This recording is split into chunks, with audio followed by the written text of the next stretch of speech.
Well, good evening, YouTube. If you've read the video description, you probably already know what we're up to this evening, but I think I've got a treat for you.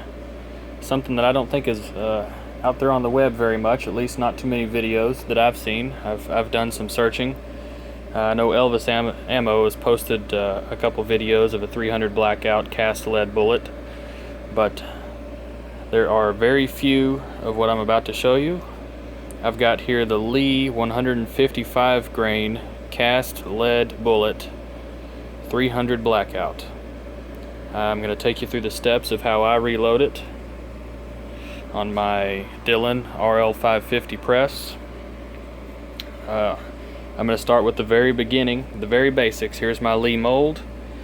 As you can see right here, 312-155. And if you know anything about a 300 Blackout, 312 is fairly big for that bore. Well, depending on your bore, you could have a 312 or a 311, who knows, but that's for you to decide. I sure don't. I have a 308. So I size mine to 309, which is this guy right here. This is the Lee cast lead bullet sizing die that I also use to seat my gas checks. I just so happen to have a bullet that's been casted that does not have a gas check on it. I've got a few sitting here that do have gas checks. I'm testing a few different kinds. I've got aluminum and I've got copper. So we're going to see how each kind shoots in my rifle and choose the best one. I've got a few pieces of brass and everything laid out on the table to explain my process. So, as anybody that's a caster knows, you cast your bullets first, and then you go with step 1 into tumble lube. I use a Lee liquid A-Lox combination with Johnson's paste wax. You can put in a little mineral spirits or some other sort of thinning agent if you prefer. I just use this stuff as it's pretty hot in Texas. It thins out pretty quick, so I don't have any issues there. I've got my Measure Right mixing containers that I picked up at Lowe's. I use 2 of them, tumble back and forth. These make excellent tumbling buckets. I tumble everything in this one: 45 ACP, 300 Blackout, 380, anything that I cast for, I tumble in those guys. You're probably wondering why I've got some Johnson's baby powder sitting on the bench. I use this stuff. I put just a dash of it inside my jar over there that I store all of my cast bullets in. As you can see, I've got some of my running short on my 45s. There's my 38/357s. You can see the white residue sitting on the outside of the jar, but what that basically does is it keeps the moisture down inside the jar, and it also puts a real light coat on the outside of the bullet, so when you go to load it, you don't have all of the tumble lube getting all over your fingers. I have worn gloves in the past. As you can see, this glove gets pretty dirty just with a few sessions. If you don't use the baby powder, you can actually go gloveless without if you use the baby powder. But I've got a gas check here and a bullet. I'll go ahead and see if I can get the camera set up to where I can show you the process of how the Lee resizing die also crimps on a gas check.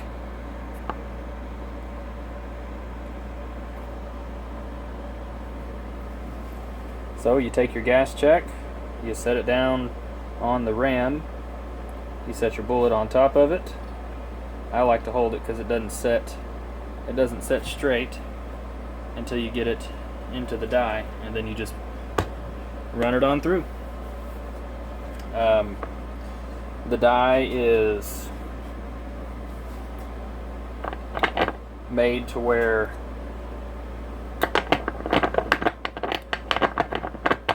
the bullet obviously won't fall back out, but there you go. There is your gas check crimped onto your bullet. Normally you would send these through a second coat of tumble lube, just to make everything good. But I'm not going to do that for this particular bullet because I've already tumble lubed it twice. I actually just pulled the gas check off and reseated a new one for the sake of this video. On my RL550, I've got the Hornady die set for 300 Blackout or 300 Whisper. So I've got my resize and depriming die. Over here I've got the Dillon powder charge die. I ordered a 30 carbine powder funnel from Dillon instead of the 300 Blackout funnel, because the 30 carbine funnel will actually put a flare on the case since it's a pistol round. I haven't found any rifle dies or charging dies that'll actually put a flare that comes from Dillon. I know Lee might make a 300 Blackout charging die that has the capabilities of a flare, but I don't know. I've got my Hornady bullet seating die. It'll also apply a slight roll crimp if you choose. And then down in station 4, I've got my Lee factory crimp die, or call it crimp die, whatever you want to call it. IMR 4227 powder. It's a nice middle of the road powder. It's very forgiving with the mid-weight 300 Blackouts. So 150s, 160s, 170s. It's a pretty good choice. Pretty good case fill. Shoots very clean. Cycles the action very reliably. I like it for this choice of bullet. Normally I would run H110 right here for some of my other Supersonics. Specifically, I've got this one right here. It's 125 grain Hornady SST. It's what I use for my hunting round. But just for plinking, the cast lead bullet is just fine. As anybody that's a caster knows, you can pick up lead wheel weights. I got my bucket of lead wheel weights sitting over there. You can pick them up for next to nothing from a good source. Using S&B small rifle primers, I can get these. Cabela's usually has a sale every few months. I can pick them up $18 for 1,000. So $18 for 1,000 on the primers, lead that's practically free, brass that you can pull off your 223 as long as it's an acceptable 300 Blackout brass. I'm not going to go through the length of what's acceptable and what's not, but just to say Lake City is, you probably can't see the Lake City stamp on this, but I try and buy all of my 223 or 556 to be a Lake City brass. That way I can reuse it in my 300 Blackout. I don't load for 556 yet. I got my scale, my calipers, my decapping pin that I'll use as a pointer if I need to, my piece of fired brass with the primer still in it. As you've watched any of my videos, you know what I use this one for. So let's go ahead and get loading. I think everything's been explained pretty well. I'm assuming if you found this video, you know how to make 300 Blackout brass, or at least acquire it. If not, shoot me a message and I can explain it the best that I can. So we'll take my once fired, or I don't know how many times it's been fired, but I'll take my piece of fired brass. I'll throw it in, send it over to station 2 just to verify my powder charge. Actually, let's take a step back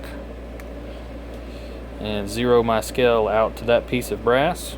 There we go. Throw it back in the press.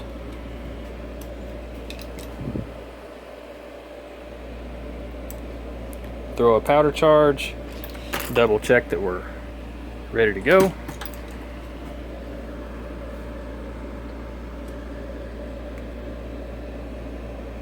That's a little high for what I like. So I'm gonna go ahead and adjust it down just a few clicks. I might even pull these bullets after the demonstration That was higher than I like. I'm not going to give out my recipe, but you could probably see it by what I'm doing. There we go. That's to my liking.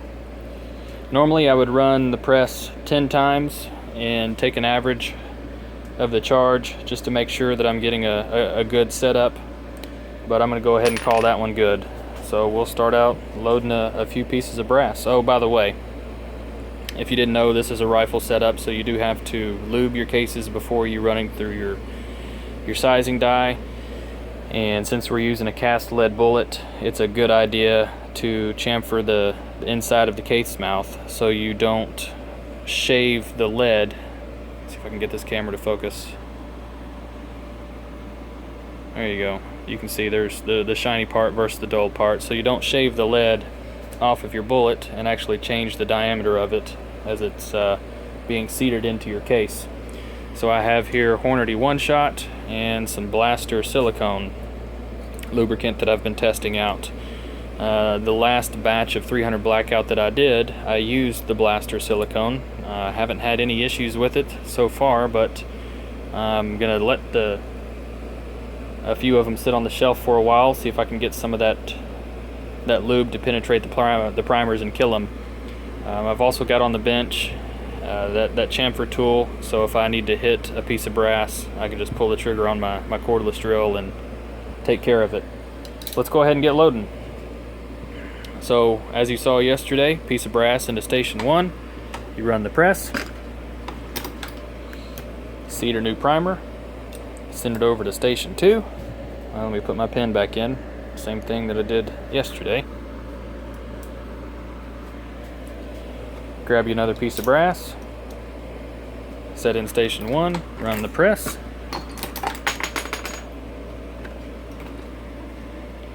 seat a primer, run it again, another piece of brass. This time, the pleasure of setting a bullet. So what I didn't mention before, this one that just fell off my jar of IMR 4227, this is my dummy round. This is what I use to set up my bullet seeder die. I've got a whole slew of dummy rounds sitting up there, so I know if I ever have to touch that die or adjust it.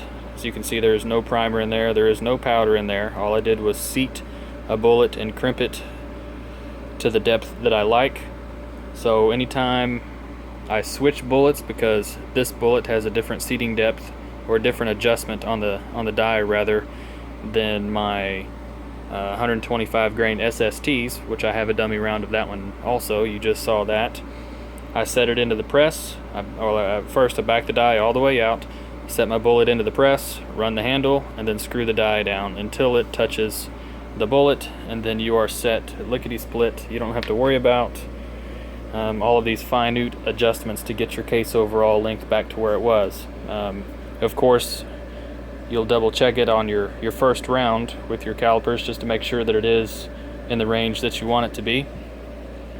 One thing I didn't mention, the cool thing about this Lee bullet, again, getting the camera to focus, so you see the very top groove, you see a lube groove, and then there's a groove at the bottom where the gas check seats. I seat these bullets to the very top groove and put a crimp into that groove. I don't know what these bullets were meant for. I doubt they were for an AK or an SKS. They might have been, but they seem to work just fine as a plinking round in a 300 Blackout. Well, let's go ahead and run the press again. We'll seat a bullet, seat our new primer, and you can see we're seated to the ring. And we'll go ahead and spin it around one more time, and we'll crimp it and send it back home in the bucket. We'll grab another bullet, set it on our case, run the press,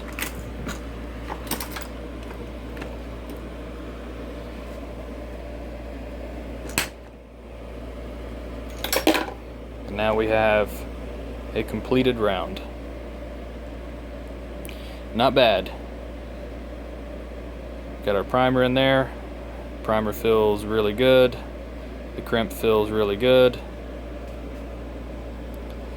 All this needs is a little polish on the lead, and it's a beautiful looking round. Let me throw my cap on here and set it up on top, and you can take a better look at it. Okay, so you can see I've got a ring around the top. I need to see if I can find another bullet seating stem for my Hornady die, but other than that, that's not going to hurt the shooting for my sake.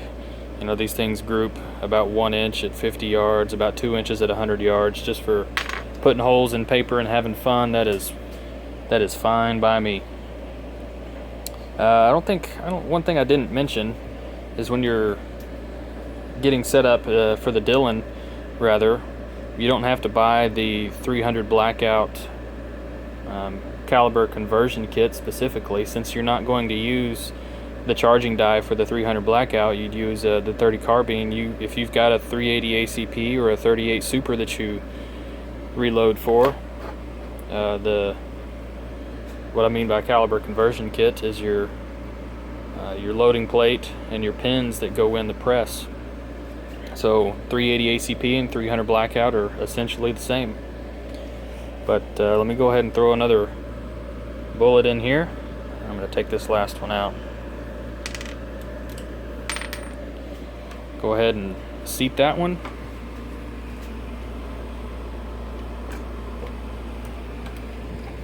Crimp the other one.